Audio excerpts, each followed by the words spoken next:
100% job గ్యారంటీతో ISTTM business school admissions open. నమస్తే, నేను Keshav. Welcome to Suman TV. ఆంధ్రప్రదేశ్లో రాజకీయం రోజుకో మలుపు తిరుగుతుంది. విపక్ష నేతగా ఉన్న జగన్మోహన్ రెడ్డి అనూహ్యంగా ఓ లేఖాస్త్రాన్ని సంధించారు. ఆ లేఖాస్త్రం సారాంశం ఏంటంటే, ప్రధాన ప్రతిపక్ష హోదా ఎందుకు ఇవ్వలేదు అనే అంశం పైన తనకున్న సందేహాల్ని నివృత్తి చేసే విధంగా అసెంబ్లీ స్పీకర్కి లేఖ రాస్తూ అసెంబ్లీ స్పీకర్ పైనే కొన్ని ఆరోపణలు చేశారు. అసలు ఈ లేఖలో ఏముంది, ఈ లేఖ ముఖ్య ఉద్దేశం ఏంటి, దీని తర్వాత చర్యలు ఏ విధంగా ఉండే అవకాశం ఉంది, ఈ అంశాలు ఒకసారి విశ్లేషించేటువంటి ప్రయత్నం చేద్దాం. ముందుగా జగన్మోహన్ రెడ్డి రాసినటువంటి లేఖలో ఉన్నటువంటి ముఖ్య అంశాలని పరిశీలిద్దాం. ఆంధ్రప్రదేశ్లో ప్రధాన ప్రతిపక్షంగా ఇప్పుడు హోదా ఇవ్వాల్సిన అవసరం ఉంది అనే అంశాన్ని పేర్కొంటూ YSR Congress party legislature party శాసనసభాపక్ష నేతగా ఉన్నటువంటి జగన్మోహన్ రెడ్డి ఈరోజు ఒక లెటర్ రాశారు to the honourable speaker Andhra Pradesh legislative assembly, Amaravati, Andhra Pradesh. అంటే ఇప్పుడు ప్రస్తుతం ఆంధ్రప్రదేశ్ స్పీకర్గా ఉంది అయ్యన్న పాత్రుడు గారు. సో ఈ విషయం మనం ఒకసారి నోట్ చేసుకోవాలి, ఎందుకంటే అయ్యన్న పాత్రుడికి రాసినటువంటి లెటర్ ఇది. సో ఈ లెటర్లో ఉన్నటువంటి అంశాలు చాలా సుదీర్ఘమైనటువంటి లేఖ రాశారు. ఈ లేఖలో చాలా అంశాలను ప్రస్తావించారు. సో మొత్తం లెటర్ని మనం 4 పేజీల లేఖ ఇది. ఇందులో ఉన్నటువంటి అంశాలు లీగల్ పాయింట్ ఆఫ్ వ్యూలో చూస్తే అసలు ఎందుకు ప్రధాన ప్రతిపక్ష హోదా వైఎస్ఆర్సీపీకి ఇవ్వలేదు అనేది కోర్ పాయింట్. జగన్మోహన్ రెడ్డి గారు ప్రశ్నించినటువంటి అంశం ప్రధాన ప్రతిపక్ష హోదా ఇవ్వకూడదు అనేటువంటి దురుద్దేశం అధికార పార్టీకి ఉంది అనేటువంటి అంశాన్ని సూచించే విధంగా ఆయన ఈ లేఖలో రాశారు. సో దీన్ని మన సౌలభ్యం కోసం తెలుగులో మార్చుకుని తెలుగులో చూద్దాం మనం. దీనికి ఇందులో ఉన్నటువంటి ప్రధాన అంశాలని పాయింట్ టు పాయింట్ ఒకసారి చూద్దాం. అసెంబ్లీ స్పీకర్కి వైఎస్ఆర్ కాంగ్రెస్ పార్టీ అధ్యక్షుడు శ్రీ జగన్మోహన్ రెడ్డి రాసినటువంటి లేఖ ఇది. అసెంబ్లీలో వైఎస్ఆర్ కాంగ్రెస్ పార్టీని ప్రధాన ప్రతిపక్షంగా గుర్తించాలని విజ్ఞప్తి.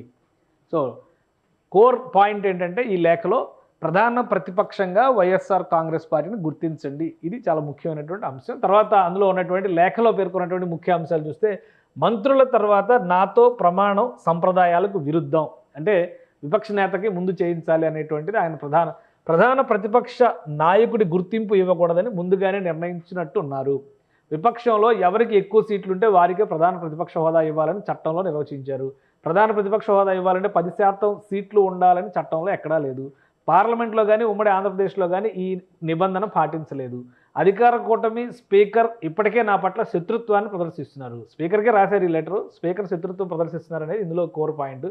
చచ్చేదాకా కొట్టాలంటూ స్పీకర్ మాట్లాడిన మాటలు వీడియో ద్వారా బయటపడ్డాయి.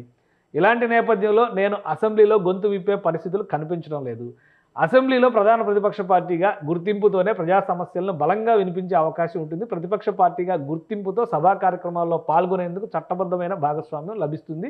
ఈ అంశాలను దృష్టిలో ఉంచుకొని లేఖ పరిశీలించాలని కోరుతున్నాను. ఇది సో కోర్ పాయింట్స్ అవి. బట్ టోటల్గా లేఖను మనం తెలుగులో చేస్తే కనుక అందులో ఉన్నటువంటి అంశాలు కూడా ఒకసారి చదవాలి, ఎందుకంటే ఆయన మెయిన్గా రైజ్ చేసినటువంటి అంశాలు మనం ఇప్పుడు చదివినటువంటి 7-8 అంశాలు అయితే టోటల్ దానికి జస్టిఫికేషన్ ఇస్తూ లెటర్లో సుదీర్ఘంగా వివరించేటువంటి ప్రయత్నం చేశారు. నిజంగానే ఆంధ్రప్రదేశ్లో కానీ గతంలో కానీ కేంద్రంలో ముఖ్యంగా పార్లమెంట్లో కానీ ప్రధాన ప్రతిపక్ష హోదా అనేది ఏ పార్టీకి ఇస్తారో దానికి నియమ నిబంధనలు ఏమైనా ఉన్నాయా లేవా అది కూడా విశ్లేషించేటువంటి ప్రయత్నం చేద్దాం. ఒకవేళ ఈ వీడియో సుదీర్ఘంగా ఉంటే కనుక లేఖ పార్ట్ వరకు ఒక వీడియో, తర్వాత మరొక వీడియో, 2 వీడియోలుగా దీన్ని విడగొట్టి చేద్దాం మనం. సో మొదటి అంశం లేఖకు సంబంధించి చూస్తే, ఈ నెల 21న అసెంబ్లీలో జరిగిన ఎమ్మెల్యేల ప్రమాణం కార్యక్రమాన్ని చూస్తే ప్రధాన ప్రతిపక్ష నాయకుడు హోదా నాకు ఇవ్వరనే అభిప్రాయం కలిగింది. అసెంబ్లీ విధానం ప్రకారం చూస్తే సభానాయకుడు తర్వాత చేయాల్సినటువంటి సభానాయకుడు, తర్వాత ప్రతిపక్ష నాయకుడు, ఆ తర్వాత మంత్రులు ప్రమాణ స్వీకారం చేయాలి. కానీ అలా జరగలేదు. ఎందుకంటే ఇది ఇప్పుడు ఆయన డిమాండ్ చేస్తున్నటువంటి అంశం కూడా ఇదే. ప్రధాన ప్రతిపక్ష హోదాతో ఉంటే కనుక ముందుగా చట్టబద్ధమైనటువంటి అనేక అంశాలు తన పరిధిలోకి వస్తాయి కాబట్టి తనకు అవకాశం ఇచ్చి ఉండాల్సింది. సంప్రదాయాలకు విరుద్ధంగా మంత్రుల తర్వాతే నాతో ప్రమాణం చేయించారు. నాకు ప్రధాన ప్రతిపక్ష నాయకుడి హోదా ఇవ్వకూడదనే నిర్ణయాన్ని మీరు ముందుగానే తీసుకున్నట్టు కనిపిస్తుంది. ప్రధాన ప్రతిపక్ష పార్టీ ప్రధాన ప్రతిపక్ష నాయకుడు అంటే ఎవరనే విషయాన్ని చట్టంలో స్పష్టంగా పొందుపరిచారు. సో ఆ చట్టం ఏంటనేది కూడా జగన్మోహన్ రెడ్డి గారు వివరించారు. సో ఆ పాయింట్స్ కూడా మనం ఒకసారి చూద్దాం. Andhra Pradesh payment of salaries and pension and removal of disqualification act 1953 ఇందులో ఉన్నటువంటి అంశాలను బట్టి 12Bలో ప్రధాన ప్రతిపక్ష పార్టీ అంటే ఎవరనే విషయాన్ని స్పష్టంగా నిర్వచించారు. విపక్షంలో ఉన్న పార్టీలో ఎవరికి ఎక్కువ సంఖ్యాబలం ఉంటే వారికి ప్రధాన ప్రతిపక్ష హోదా ఇవ్వాలని చట్టం చెబుతోంది. సో ఇది ఆయన చేస్తున్నటువంటి మేజర్ ఆర్గ్యుమెంట్. ప్రధాన ప్రతిపక్షంగా ఉండేటువంటి పార్టీ ఏ పార్టీలు ఒక 10 పార్టీలు ఉన్నా కానీ అందులో 10 సీట్లు వచ్చిన పార్టీనే పెద్ద పార్టీ అయితే ఆ పార్టీకి ప్రధాన ప్రతిపక్ష హోదా ఇవ్వాలి అనేది చట్టం చెబుతుందని జగన్మోహన్ రెడ్డి గారు వివరించారు. అయితే ఇందులో కొన్ని కొటేషన్ ఆయన కొన్ని కోట్ చేశారు. గతంలో జరిగినటువంటి ఉదాహరణలు కూడా కోట్ చేశారు. అది కూడా మనం విశ్లేషిద్దాం. జనసేన, తెలుగుదేశం, బీజేపీ కూటమి ఎన్నికలకు ముందే పొత్తు పెట్టుకొని సంకీర్ణ ప్రభుత్వాన్ని ఏర్పాటు చేయడం వల్ల విపక్షంలో ఉన్న ఏకైక పార్టీ వైఎస్ఆర్ కాంగ్రెస్ పార్టీ మాత్రమే. కానీ జూన్ 21న జరిగిన ప్రమాణ స్వీకార కార్యక్రమాన్ని చూస్తే వైఎస్ఆర్సీపీకి ప్రధాన ప్రతిపక్షంగా గుర్తించడంలో కానీ ఆ పార్టీ శాసనసభాపక్ష నాయకుడిగా నాకు ప్రతిపక్ష నాయకుడిగా గుర్తించడంలో కానీ మీ ఉద్దేశాలేంటో బయటపడ్డాయి. సో అంటే ఆయనకు ప్రతిపక్ష హోదా ఇవ్వలేదు కాబట్టి ఆయనకు ఇబ్బందిగా ఉన్నటువంటి అంశంగా చెప్తున్నారు. కానీ చట్టాన్ని చూస్తే వైఎస్ఆర్ కాంగ్రెస్ పార్టీకి ప్రధాన ప్రతిపక్ష హోదా ఇవ్వడంలో కానీ ఆ పార్టీ శాసనసభాపక్ష నేత అయిన నన్ను ప్రధాన ప్రతిపక్ష నేతగా స్పీకర్ గుర్తించడంలో కానీ ఎలాంటి సందిగ్ధతకు తావులేదు. తర్వాత ఇది స్పీకర్ చేసినటువంటి విన్నపం. అంటే ప్రధాన ప్రతిపక్ష హోదా ఇవ్వండి, ప్రధాన ప్రతిపక్ష నేతగా నన్ను గుర్తించండి అనేటువంటి విజ్ఞప్తి చేశారు. సో ఇక్కడ వరకు బాగానే ఉంది. ఈ పాయింట్ వరకు మెన్షన్ చేసి ఉంటే స్పీకర్ వైపు నుంచి రియాక్షన్ బహుశా పాజిటివ్గా వచ్చి ఉండేదేమో. కానీ తర్వాత దానికి కొనసాగింపుగా కొన్ని అంశాలని జగన్మోహన్ రెడ్డి గారు ప్రస్తావించారు. గౌరవ స్పీకర్ అన్న మాటలు యూట్యూబ్లో పబ్లిష్ అయ్యాయి.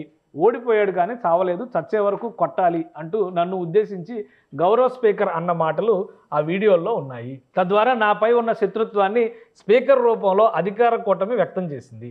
ఇటీవల జరిగిన ఎన్నికల్లో వైఎస్ఆర్సీపీ 40% ఓట్లను సాధించింది. ప్రజా సంబంధిత అంశాలపై అసెంబ్లీలో ప్రజల తరపున ప్రాతినిధ్యం వహించాల్సిన బాధ్యత మాపై ఉంది.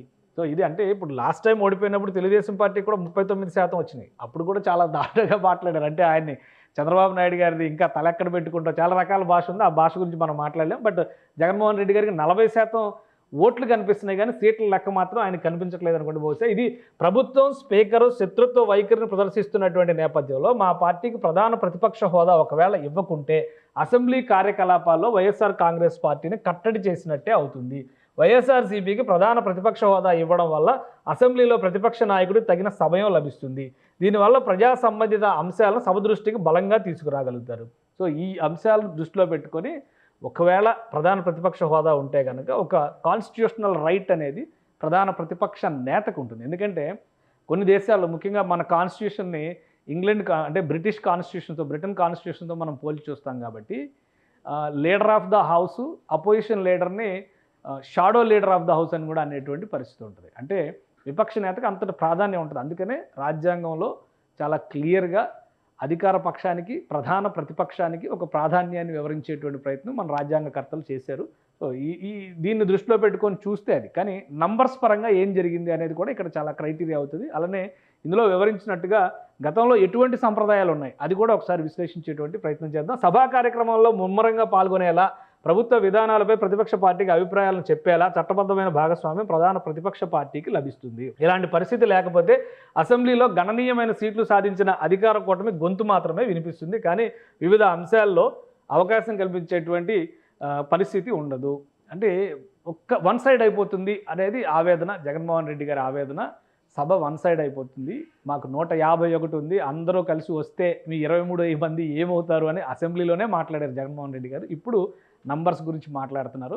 అలానే సభా కార్యక్రమాల్లో 67 మంది ఎమ్మెల్యేలు వచ్చినప్పుడు 20 మంది పార్టీ ఫిరాయించినా కానీ జగన్మోహన్ రెడ్డి గారికి ఉన్న 40 మందితో అయినా కానీ కొట్లాడవచ్చు. కానీ 40 మందితో కూడా ఆ రోజు సభలో జగన్మోహన్ రెడ్డి గారు పార్టిసిపేట్ చేయలేదు. ఈరోజు 11 మందితో మాత్రం ప్రధాన ప్రతిపక్ష హోదా కావాలి అనేటువంటి మాట అడుగుతున్నారంటే దీనిలో ప్రత్యేకమైనటువంటి అంశాలు ఉండొచ్చు. స్టాట్యుటరీగా అంటే రాజ్యాంగపరంగా వచ్చేటువంటి కొన్ని వెసులుబాట్ల కోసమే ఆయన ఈ డిమాండ్ చేస్తున్నట్టుగా కనిపిస్తుంది. ఇక అసెంబ్లీలో 10% సీట్లు రానందున వైఎస్ఆర్ కాంగ్రెస్ పార్టీ శాసనసభా పక్షానికి ప్రధాన ప్రతిపక్ష హోదా రాదనే చర్చ జరుగుతుంది. భారత రాజ్యాంగం ఆర్టికల్ 208 కింద ఆంధ్రప్రదేశ్ అసెంబ్లీ నోటిఫై చేసిన సభా ప్రవర్తన నియమావళిలో పలానా సీట్లు వస్తేనే ప్రధాన ప్రతిపక్షంగా గుర్తించాలనే విషయాన్ని ఎక్కడా చెప్పలేదనే విషయాన్ని మీ ముందుకు తెస్తున్నాను. సో ఉమ్మడి ఆంధ్రప్రదేశ్లో కూడా ఎక్కడా ఈ నిబంధన పాటించలేదనే అంశాన్ని గుర్తు చేస్తున్నాను. 1984లో లోక్సభలో 543 స్థానాలకు జరిగిన ఎన్నికల్లో టీడీపీ 30 ఎంపీ సీట్లను గెలుచుకుంది. సభలో 10% సీట్లు లేకపోయినప్పటికీ అప్పుడు టీడీపీకి చెందిన పర్వతనేని ఉపేంద్రను ప్రధాన ప్రతిపక్ష నేతగా గుర్తించారు. సో ఇది ఒకటి ఇంపార్టెంట్ పాయింట్. అది నిజమా కాదా అది కూడా మనం క్రాస్ చెక్ చేద్దాం. ఎందుకంటే చెప్పే ప్రతిదీ నిజం అనుకోవడానికి అవకాశం లేదు. ఏ పార్టీ చెప్పినా, ఏ రాజకీయ నాయకులు చెప్పినా ఫ్యాక్ట్ చెక్ అనేది ఈ రోజుల్లో చాలా అవసరం సోషల్ మీడియా విజృంభిస్తున్నటువంటి తరుణంలో. కాబట్టి అది కూడా మనం చెక్ చేద్దాం. అలానే 1994లో ఉమ్మడి ఆంధ్రప్రదేశ్ అసెంబ్లీ ఎన్నికల్లో 294 సీట్లకు గాను కాంగ్రెస్ పార్టీ 26 సీట్లు మాత్రమే సాధించింది. 10% సీట్లు రానప్పటికీ కాంగ్రెస్కి పి జనార్దన్ రెడ్డిని ప్రధాన ప్రతిపక్ష నేతగా గుర్తించారు. 2015లో ఢిల్లీ అసెంబ్లీ ఎన్నికల్లో 70 స్థానాలకు గాను బీజేపీ కేవలం 3 సీట్లు సాధించినప్పటికీ ఆ పార్టీకి ప్రధాన ప్రతిపక్ష హోదా ఇచ్చారు. ఈ అంశాలన్నీ కేవలం ప్రజా ప్రయోజనాల రీత్యా మీ దృష్టికి తీసుకొస్తున్నాను. ప్రజల తరపున అసెంబ్లీలో గొంతు విప్పడానికి తగిన సమయం లభించాలనే ఉద్దేశంతో ఈ లేఖ మీకు రాస్తున్నాను. అయితే ఇలాంటి పరిస్థితికి ఆస్కారం లేకుండా ఇప్పటికే అధికార కూటమి శత్రుత్వాన్ని ప్రదర్శిస్తోంది. ఈ నేపథ్యంలో నేను సభలో మాట్లాడాలనుకుంటే అది భారీ మెజారిటీ సాధించిన అధికార కూటమి దయ మీద, నన్ను చచ్చే వరకు కొట్టాలన్న స్పీకర్ గారి విచక్షణ మీదే ఆధారపడి ఉంటుంది. ప్రస్తుతం సభలో ఉన్న పార్టీల సంఖ్యాబలాలని దృష్టిలో ఉంచుకొని ఈ లేఖను పరిశీలించాలని కోరుతున్నాను. ఇది జగన్మోహన్ రెడ్డి గారు రాసినటువంటి లేఖ సారాంశం. మొత్తం ఈ లేఖని ఇంగ్లీష్లో రాశారు. సో ఆంధ్రప్రదేశ్ శాసన సభాపతిగా ఉన్నటువంటి అయ్యన్న పాత్రుడి గారికి రాసినటువంటి లేఖాస్త్రం ఇది. రిసీవ్డ్ ఆన్ ఈరోజు రిసీవ్ అయినట్టుగా సంతకం పెట్టి మరీ తీసుకున్నారు. సో ఇది ఎంతవరకు ఇందులో ఉన్నటువంటి అంశాలు నిజాలు అనేది కూడా మనం ఒకసారి పరిశీలిద్దాం. ముందుగా 1994లో ఆంధ్రప్రదేశ్లో ఎన్నికలు జరిగినప్పుడు తెలుగుదేశం పార్టీ అప్పుడు అధికారంలోకి వచ్చింది. ఎన్టీ రామారావు గారి హయాంలో. అప్పటి శాసనసభలో ఏం జరిగింది, సో అదొకసారి విశ్లేషించే ప్రయత్నం చేయాలి. పైగా ఈ 30 ఏళ్ల చరిత్రలో 1994కి 2024కి చాలా పోలికలు ఉన్నాయి. ఆ రోజు తెలుగుదేశం పార్టీ కూటమితో కలిసి బలమైనటువంటి పార్టీగా అవతరించినటువంటి సందర్భం ఉంది. అలానే ప్రభుత్వాన్ని ఏర్పాటు చేసినటువంటి పరిస్థితి ఉంది. ఈసారి కూడా తెలుగుదేశం పార్టీ కూటమిగానే పార్టీ ఒక అధికారాన్ని ఆంధ్రప్రదేశ్లో, విడిపోయినటువంటి ఆంధ్రప్రదేశ్లో స్థాపించినటువంటి పరిస్థితి. ఒకసారి 1994 నాటి డేటాని ఒకసారి మనం పరిశీలించి చూస్తే statistical report on general election 1994 the legislature of assembly Andhra Pradesh. ఇది ఎలక్షన్ కమిషన్ ఆఫ్ ఇండియా ఇచ్చినటువంటి రిపోర్ట్. ఇందులో చాలా డీటెయిల్డ్గా ఉంది. ఏ పార్టీకి ఎన్ని సీట్లు వచ్చినాయి, ఎంత పర్సెంటేజ్ వచ్చినాయి, ఎవరెవరు గెలిచారు, పార్టీలు ఏంటి, వాటి కథ ఏంటి, మొత్తం కూడా ఎలక్షన్ కమిషన్ ఆఫ్ ఇండియా ఇది అఫీషియల్ వెబ్సైట్లో ఉంది. ఇది మొత్తం డేటా తీసి మనం స్టడీ చేయడం, ఈ పర్సంటేజ్లు ఇవన్నీ కొద్దిగా ఇబ్బంది అనుకుంటే కనుక అందరికీ తెలిసిందే, చాలా సింపుల్గా వికీపీడియాలో సెర్చ్ చేస్తే కూడా దీనికి సంబంధించినటువంటి డేటా ఈజీగా వస్తుంది. ఇది 1994 నాటి ఎన్నికల ముఖ చిత్రం. అప్పుడు పోటీ చేసి అంటే మిత్రపక్షాలుగా సిపిఐ, సిపిఎంతో కలిసి తెలుగుదేశం పార్టీ 288 స్థానాల్లో కంటెస్ట్ చేసింది. సో ఇటువైపు చూస్తే కాంగ్రెస్ పార్టీ 294 స్థానాల్లో పోటీ చేసింది, బీజేపీ 280 స్థానాల్లో పోటీ చేసింది, ఇక మజ్లిస్ బచావో తెహ్రీక్ 9 చోట్ల పోటీ చేసింది, ఎంఐఎం 20 చోట్ల పోటీ చేసింది. సో అప్పుడు జరిగినటువంటి పరిణామాల్లో ఓవరాల్గా విజేతగా నిలిచినటువంటి పార్టీల డేటాను మనం చూద్దాం. తెలుగుదేశం పార్టీ కూటమి 216 చోట్ల తెలుగుదేశం గెలిస్తే సిపిఐ 19 చోట్ల, సిపిఎం 15 చోట్ల, అంటే 294 అసెంబ్లీ స్థానాలు ఉన్న ఆంధ్రప్రదేశ్ అసెంబ్లీలో 250 సీట్లతో తెలుగుదేశం కూటమి ప్రభంజనాన్ని నమోదు చేసింది. అలానే కాంగ్రెస్ పార్టీ కేవలం 26 చోట్ల గెలిచింది. ఇంకా భారతీయ జనతా పార్టీ 3 చోట్ల, ఇతర పార్టీలు 3 చోట్ల, అంటే అందులో 2 ఎంబీటీ గెలిచింది, 1 ఎంఐఎం గెలిచింది. ఒకే ఒక్కటి అసదుద్దీన్ ఓవైసీ మాత్రమే గెలిచారు ఆ ఎన్నికల్లో ఎంఐఎం నుంచి. సో ఇండిపెండెంట్లు 12 మంది గెలిచారు ఉమ్మడి ఆంధ్రప్రదేశ్లో. ఇది అప్పుడు ఉన్నటువంటి లెక్క. ఉమ్మడి ఆంధ్రప్రదేశ్లో ఉన్నటువంటి 294 సీట్ల లెక్కను కనుక మనం చూస్తే అందులో 10% ఓట్ షేర్, అంటే కనీసం 29 సీట్లు సాధించాల్సినటువంటి పరిస్థితి ఉంటుంది ప్రధాన ప్రతిపక్ష హోదా దక్కించుకోవాలంటే. సో ఇక్కడ 26 సీట్లు మాత్రమే కాంగ్రెస్ పార్టీకి వచ్చినాయి, కేవలం 3 సీట్లు తగ్గినటువంటి పరిస్థితి. సో ఈ ఫలితం వలన ఆంధ్రప్రదేశ్ అసెంబ్లీలో ఆ రోజు కాంగ్రెస్ పార్టీకి ప్రధాన ప్రతిపక్ష హోదా రాలేదు. కేవలం కాంగ్రెస్ శాసనసభాపక్ష నేతగా మాత్రమే పి జనార్దన్ రెడ్డి గారు, ఖైరతాబాద్ ఎమ్మెల్యేగా ఉండేవాళ్ళు, ఆయన రిప్రజెంట్ చేశారు. ఇది వాస్తవం. అప్పుడు జరిగినటువంటి ఎన్నికల్లో అపోజిషన్ లీడర్ అనేటువంటి సంప్రదాయమే లేనటువంటి పరిస్థితి. ఎందుకంటే తెలుగుదేశం ప్రభంజనం మీరు మొత్తం చూస్తే, ఈ డేటా అంతా చూస్తే చాలామంది ఇప్పుడు వీళ్ళ పిల్లలు ఎమ్మెల్యేలుగా చాలా చోట్ల రిప్రజెంట్ చేస్తున్నారు. చాలా ఇంట్రెస్టింగ్ స్టడీ అవుతుంది ఇది. సో ఇది 1994 లెక్క. ఇంకోటి జగన్మోహన్ రెడ్డి గారు ప్రధానంగా ప్రస్తావించినటువంటి అంశం 1984 నాటి ఎన్నికల ఫలితాలు. ఇందిరాగాంధీ గారు చనిపోయిన తర్వాత 1984లో జరిగినటువంటి ఎన్నికల్లో ఒక ప్రభంజనంలాగా దేశం మొత్తాన్ని చుట్టేసింది కాంగ్రెస్ పార్టీ. మొదటిసారిగా 543 లోక్సభ స్థానాలు ఉన్నటువంటి భారత పార్లమెంట్లో కాంగ్రెస్ పార్టీ 400కు పైగా స్థానాలు దక్కించుకున్నటువంటి సందర్భం అది. ఒక్కసారి దాన్ని కూడా మనం పరిశీలించేటువంటి ప్రయత్నం చేద్దాం. ఎందుకంటే 84 డేటా చూస్తే ఇది ఇంకా మీరు దీనికి సంబంధించినటువంటి డేటా కూడా చాలా వరకు ఎలక్షన్ కమిషన్ ఆఫ్ ఇండియా వెబ్సైట్లో ఉంది. సంసద్ టీవీ అనేటువంటి ఒక వెబ్సైట్ ఉంది, దానికి సంబంధించి పార్లమెంట్కి సంబంధించినటువంటి డేటా మొత్తం అందులో కూడా క్రోడీకరించింది. అది కూడా చూడొచ్చు. ఇది కూడా ఆ రెండు క్రాస్ చెక్ చేసిన తర్వాత నేను వికీపీడియాలో ఉన్నటువంటి డేటాని మీ ముందుకు తీసుకొస్తున్నాను. సో ఇది అప్పుడు ఉన్నటువంటి పార్లమెంటు ముఖ చిత్రం. 516 సీట్లకి ముందు 516 సీట్లు జరిగినాయి. తర్వాత మళ్ళీ ఎలక్షన్ జరిగింది. ఎందుకంటే కొన్ని చోట్ల సమస్యాత్మక ప్రాంతాలు ఉన్నటువంటి చోట్ల ఎలక్షన్ అక్కడ పోస్ట్ పోన్ చేశారు. తర్వాత నెల రోజుల గ్యాప్ తర్వాత జరిగింది. ఆ తర్వాత మరికొన్ని సీట్లు గెలిచినటువంటి కాంగ్రెస్ పార్టీ, అంటే ఈ 516 స్థానాలకు పోటీ జరిగినప్పుడు 400 సీట్లు గెలిచింది. 404 సీట్లు కాంగ్రెస్ పార్టీ గెలిచింది. తర్వాత మరొక 22 సీట్లు గెలిచి మొత్తం 426 స్థానాలు ఆనాటి పార్లమెంట్లో ఉన్నాయి. సో పార్లమెంట్లో లెక్కనే మనం నేరుగా చూద్దాం. ఎందుకంటే ఇక్కడ నంబర్ ఆఫ్ పార్టీస్ డీటెయిల్స్ క్లియర్గా ఇచ్చారు కాబట్టి మొత్తం 426 స్థానాల్లో కాంగ్రెస్ పార్టీ గెలిచింది. అసలు ఆ రోజు దేశంలో ప్రధాన ప్రతిపక్ష పాత్రే లేదు. కానీ ప్రతిపక్ష పార్టీలను లీడ్ చేసింది మాత్రం తెలుగుదేశం పార్టీ. ఎందుకంటే సంఖ్యాపరంగా దేశంలో 2వ స్థానంలో తెలుగుదేశం పార్టీ ఉంది. పర్వతనేని ఉపేంద్ర గారు అప్పుడు తెలుగుదేశం పార్టీ తరపున మిగతా సమన్వయం చేయడం ద్వారా నేషనల్ ఫ్రంట్ అనేటువంటి కూటమి ఫామ్ అవడంలో ఆ రోజు తెలుగుదేశం పార్టీ ప్రధానమైనటువంటి పాత్ర పోషించింది. దానికి కారణం ఈ 30 ఎంపీ సీట్లు, ఉమ్మడి ఆంధ్రప్రదేశ్ నుంచి ఉన్నటువంటి ఎంపీ సీట్లు. సో 30 సీట్లు గెలిచారు. 12 అంటే మొత్తం 42లో 12 సీట్లు అప్పుడు కాంగ్రెస్ గెలుచుకున్నటువంటి పరిస్థితి ఉంది. మిగతా 30 సీట్లు కూడా ఇందిరాగాంధీ చనిపోయినటువంటి ప్రభంజనంలో కూడా అప్పుడు తెలుగుదేశం పార్టీ గెలుచుకున్నటువంటి పరిస్థితి. తర్వాత కమ్యూనిస్టులు 2వ స్థానంలో ఉన్నారు, 3వ స్థానంలో ఉన్నారు, ప్రతిపక్షంలో 2వ స్థానంలో ఉన్నారు, జనతా పార్టీ 3వ స్థానానికి వెళ్ళిందనమాట. సో ఇది అప్పుడు పర్వతనేని ఉపేంద్రకి వచ్చింది కూడా ప్రతిపక్ష హోదా మాత్రమే. ప్రధాన ప్రతిపక్షంగా తమను తాను సమన్వయం చేసుకుని మిగతా రాజకీయ పార్టీలన్నింటినీ ముందుకు తీసుకెళ్ళడం వల్ల ఈ ఎజెండా వచ్చింది. సో మన రాష్ట్రంలో కానీ ఉమ్మడి ఆంధ్రప్రదేశ్లో కానీ గతంలో ప్రధాన ప్రతిపక్ష హోదా ఇచ్చేటువంటి విషయంలో 10% సీట్లు అనేటువంటి అంశాన్ని అనుసరించినటువంటి పద్ధతి చాలా క్లియర్గా ఉంది. దీనికి మరొక లైవ్ ఎగ్జాంపుల్ ఒకటి మీకు ఎక్స్ప్లెయిన్ చేయడానికి చాలా ఈజీగా ఎక్స్ప్లెయిన్ చేసేటువంటి అంశం ఏంటంటే మన లోక్సభకి సంబంధించి 2019 లోక్సభ ఎలక్షన్స్ని కనుక మనం ఒకసారి దృష్టిలో పెట్టుకొని చూస్తే 2019 లోక్సభ ఎలక్షన్స్లో ఇది ఓవరాల్గా వచ్చినటువంటి సినారియో. అంటే భారతీయ జనతా పార్టీ 303, కాంగ్రెస్ పార్టీ 52 సీట్లు మాత్రమే గెలిచినటువంటి పరిస్థితి. ఇది 2019 ఎలక్షన్స్గా సంబంధించినటువంటి దృశ్యం. ఇది 2019 ఎలక్షన్స్లో దేశవ్యాప్తంగా నరేంద్ర మోడీ కాంగ్రెస్ పార్టీ బీజేపీ హవా ఉన్నటువంటి పరిస్థితి. కాంగ్రెస్ పార్టీ 2014తో పోలిస్తే కొద్దిగా పుంజుకుంది, అంతవరకే. కూటమిలో పెద్దగా, విపక్ష కూటమిలో పెద్దగా చేంజెస్ ఏమీ రాలేదు.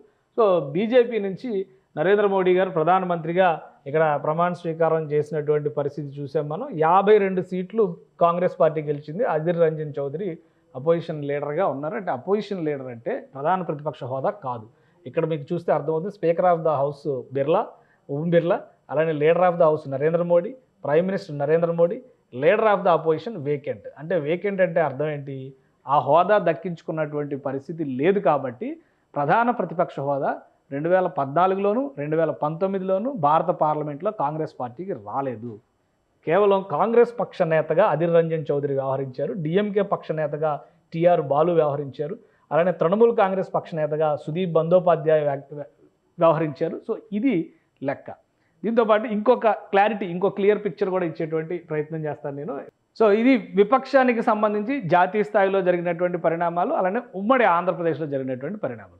ఆంధ్రప్రదేశ్ విడిపోయిన తర్వాత జరిగినటువంటి పరిణామాలు అంటే 2014 వరకు ఉమ్మడి ఆంధ్రప్రదేశ్లో జరిగినటువంటి ఎన్నికలు, 2014 ఎన్నికలు కూడా ఉమ్మడి ఆంధ్రప్రదేశ్లో జరిగినాయి. రాష్ట్ర ఎన్నికలు పూర్తయిన తర్వాత రాష్ట్రాలు 2గా విడిపోయినాయి.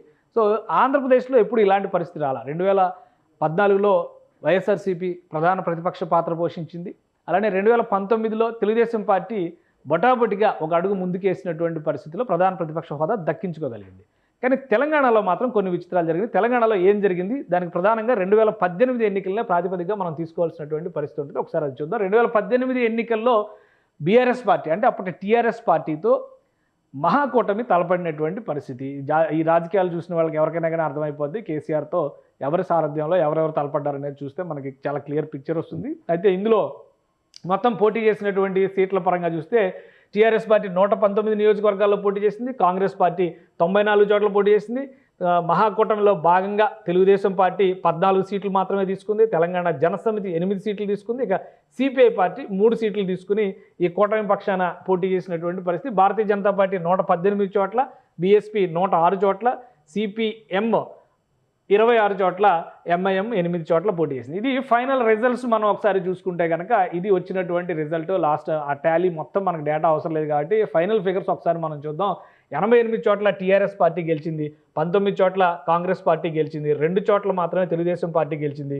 మిగతా చోట్ల అన్నీ చూస్తే కనుక కాంగ్రెస్ పార్టీ కూటమికి కేవలం వచ్చింది 21 స్థానాలు మాత్రమే కనిపిస్తుంది. సో ఈ లెక్కను చూస్తే అంటే కూటమిగా చూస్తే 21 స్థానాలు మాత్రమే వచ్చినాయి కాంగ్రెస్ పార్టీకి. ఓవరాల్గా 88 స్థానాలు. ఇక ఎంఐఎం భారతీయ జనతా పార్టీకి 1 సీటు, ఎంఐఎంకి 7, ఇతర పార్టీలకు సంబంధించి 1, ఇండిపెండెంట్కి ఇంకొకటి వచ్చింది. సో ఇది తెలంగాణలో ఉన్నటువంటి లెక్క. ఇక్కడ ఈ లెక్కలను మనం ఒకసారి దృష్టిలో పెట్టుకొని చూస్తే ప్రధాన ప్రతిపక్ష హోదా అనేటువంటి విషయంలో ఇక్కడ చిన్న మ్యాజిక్ జరిగింది. ఎందుకంటే తెలంగాణలో 2018లో ఎన్నికలు పూర్తయిన తర్వాత కాంగ్రెస్ పార్టీకి అప్పుడు వచ్చినటువంటి 19 ప్లస్ తెలుగుదేశం పార్టీ బలం 2 కలుపుకుంటే 21గా చూసుకున్నప్పుడు విపక్ష కూటమికి ప్రధాన ప్రతిపక్ష హోదా దక్కింది. తర్వాత ఏం జరిగిందని ఒకసారి చూద్దాం. సో ఇది ఎన్నికలు జరిగిన ఫలితాలు వచ్చినటువంటి సందర్భంలో ఉన్న గ్రాఫ్ టాలీ లేదా సభలో ఉన్నటువంటి ఈక్వేషన్స్. తర్వాత జరిగినటువంటి పరిణామాల్లో ఈ ఈక్వేషన్స్ ఏ విధంగా మారినాయి అంటే రెండవ తెలంగాణ సభగా దీన్ని మనం చూస్తే కనుక 5 ఏళ్ల పరిణామాల్లో ఏ విధంగా మారిందంటే ఇది final figure. BRS party 99, already గెలిచినటువంటి సీట్ల లెక్కను చూస్తే కనుక 88 సీట్లు మాత్రమే ఎన్నికల సమయంలో బీఆర్ఎస్ పార్టీ గెలిచింది. కానీ ఫైనల్గా వచ్చేసరికి 99 గెలిగి 99 ఎలా వెళ్ళింది? కాంగ్రెస్ పార్టీ 19 గెలిచినటువంటి పార్టీ అప్పుడు 7కు పడిపోయింది. ఇక్కడ ఉన్నటువంటి నంబర్ అంతా కూడా బీఆర్ఎస్కి యాడ్ అయింది. అంటే పార్టీ శాసనసభ పక్షాన్నే ఆ రోజు విలీనం చేసినటువంటి పరిస్థితి ఉంది. తర్వాత ఎంఐఎంకి 7 అలాగే ఉంది. బీజేపీకి తర్వాత జరిగినటువంటి ఉప ఎన్నికల్లో 5 సీట్లకు బలం పెంచుకునేటువంటి అవకాశం ఫైనల్గా ఏర్పడింది. సో అదే లెక్కని ఇక్కడ ఎలా ఫాలో అయ్యారో మనం చూద్దాం. ఆంధ్రప్రదేశ్కి సంబంధించి పోల్చి చూసేటప్పుడు తెలంగాణలో ఇదొకటి ఒక కీలక పరిణామంగా మనం చూడాల్సి ఉంటుంది.